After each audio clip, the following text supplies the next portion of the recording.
నమస్తే అండి. తెలంగాణ ఆంధ్ర వంటిల్లుకి స్వాగతం. మనం ఇప్పుడు పచ్చి మామిడికాయతోటి కొబ్బరి వేసి పచ్చడి చేసుకుందామండి. చూపిస్తా మీకు. 2 మామిడికాయలండి, చూడండి మీడియం సైజు ఉంది. హాఫ్ పచ్చ కొబ్బరి అండి, అంటే హాఫ్ చిప్ప. ఉప్పు, కారం, పసుపు అండి. ఇది మన టేస్ట్ని బట్టి వేసుకోవాలండి. ఉప్పు, కారము, జీలకర్ర అండి, కొంచెం చిటికెడంతా వాము వేసిన అండి.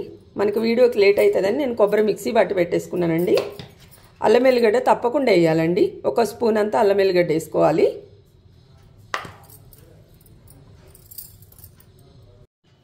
చూడండి, మనము దీని మీద చెక్కు మొత్తం తీసుకుందామండి. తీసేసిన ఒకటి, వీడియోలో ఎంత ఎక్కువ అవుతుందని తీసినాక చూపిస్తున్నా మీకు నేను. అయిపోయిందండి, తీసుడు చూసిండ్రా. చూడండి, ముక్కలు కోసుకుందాం ఇప్పుడు మనము. చూడండి, ముక్కలు కోసేసుకున్నాను. కొంచెం పెద్దగా కోయాలండి, కచ్చపచ్చ దంచుకోవాలి, మరి మెత్తగా కావద్దు. అయిపోయింది చూడండి, కోసినాక చూపిస్తున్నా మీకు నేను. ఇప్పుడు జీలకర్ర, వాము వేసుకుందామండి.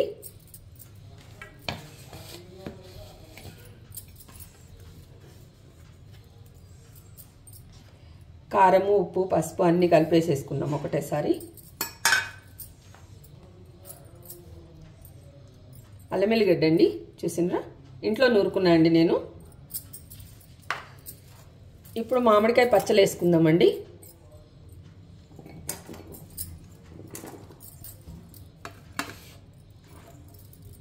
చూడండి, అన్నీ వేసేసుకున్నాను. ఇప్పుడు మిక్సీ పట్టుకుందామండి మనము. చూసిండ్రా, ఉప్పు, కారం, పసుపు, జీలకర్ర, అల్లం ఎల్లిగడ్డ, మామిడికాయలు వేసేసినా అండి. ఇప్పుడు దీన్ని మిక్సీ పట్టుకుందాం మనము. చూడండి, మెత్తగా అయిపోయింది. చూసిండ్రా, మరీ మెత్తగా కావద్దండి, కొంచెం ఉండాలి. మనకు బరుసు ఉంటేనే బాగుంటుంది. మరీ ముక్కలు ఉంటే కూడా పుల్లగా తినలేము మనము. అందుకని కొంచెం అక్కడక్కడ ఇంతెంత ఉంటే చాలు. నూరుకుంటే ఇంకా బాగుంటుంది.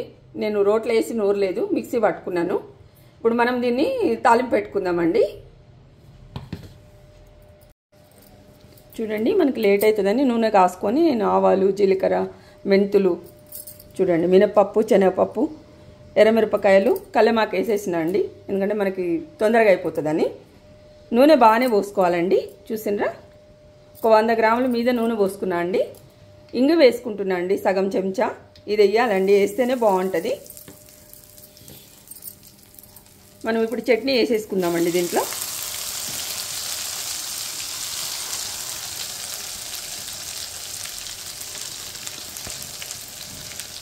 చాలా బాగుంటుందండి ఇది.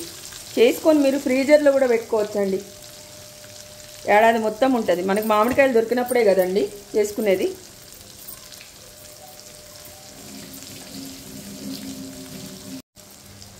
ఒక్కసారి కలబెట్టుకుందామండి, నూనెలో కొంచెం మగ్గుతుంది. చేతికి నీళ్లు ఉన్నాయండి, తుడుచుకుందాం. నూనె కొంచెం ఎక్కువ వేసుకోండి, గుంజేస్తుందండి మొత్తము. కారం మొత్తం నూనె గుంజేసుకుంటుంది,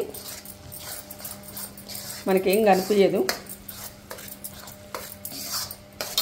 కొంచెం ఒక్కసారి కొంచెం వేడైనాక బంద్ చేద్దాం పొయ్యి.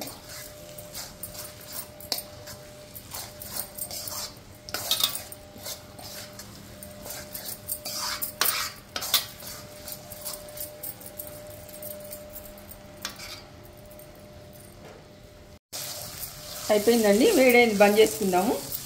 మీరు నూనె కావాలంటే ఇంకా కనిపించాలనుకుంటే బాగా పోసుకోండి. నాకు సరిపోయిందండి నూనె ఇది, ఎందుకంటే నెయ్యి వేసుకొని తింటాం కదా. పొయ్యి కట్టేసినాను. చూసిండ్రా, మన కారం రెడీ అయిపోయిందండి. పక్కకు బియ్యం కూడా పెట్టేసిన అండి, విజిల్ వస్తుంది. చూసిండ్రా, వేడి అన్నంలో ఈ కారం వేసుకొని తింటే చాలా బాగుంటుంది నెయ్యి వేసుకొని. చూడండి, కొబ్బరి, మామిడికాయ, అల్లం ఎల్లిగడ్డ వేసి చేసుకున్న కారం అండి ఇది. చాలా బాగుంటుంది. మనం ఏడాది అంతా ఉంచుకోవచ్చండి. ఎట్లా అంటారా, మీరు ఒకసారి చేసుకొని ఫ్రీజర్లో పెట్టుకున్నారనుకోండి, చిన్న చిన్న డబ్బాల్లో, మనకి ఎప్పుడు కావాలంటే అప్పుడు తీసుకొని తినొచ్చు. చాలా బాగుంటుంది, ఫ్రెష్గా కూడా ఉంటుందండి. ఫ్రీజర్లో పెట్టుకోవాలి. చూసిండ్రా, మామిడికాయ, కొబ్బరి వేసుకొని చేసుకున్న కారం అండి ఇది. మీకు నచ్చుతుందనే అనుకుంటున్నాను నేను. చేసుకొని తిని చూడండి, మీకు నచ్చితే నాకు కామెంట్ పెట్టండి. ఉంటానండి ఇక. నమస్తే.